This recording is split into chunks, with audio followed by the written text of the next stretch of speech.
Hello কাজের মাসি, দাঁড়াও, বলো।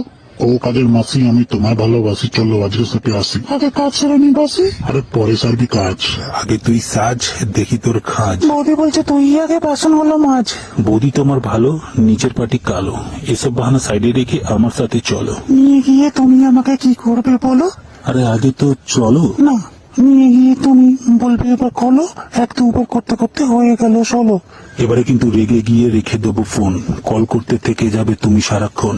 রাগ করে না সোনা বাবু, আমার কথা শোন, পরের বারে দেখা হলে চষে দেবো ধন। আরে ধুর, ইচ্ছে করছে আজ, তুমি বলছো পরে, চট করে চলে এসো না, কেউ নেই গো ঘরে। একটু বুঝি না, বাচ্চাদের মতো করে। ডেকে দেখলাম আমি বেরোচ্ছি 5 মিনিট পরে। এই তো শোনা আসছি আমার, এই সাইকেল চালিয়ে জোরে, আজকে আমি মালটাকে দেবো উল্টো করে। ফোনটা আমি রাখবো নাকি থাকবো এরম ধরে? থাক, 2 মিনিট তো লাগবে আসতে আমার ঘরে। এই মাছ খাবে না মাংস, আছে ডিমের ঝোল। দেখ না আমি এসে গেছি।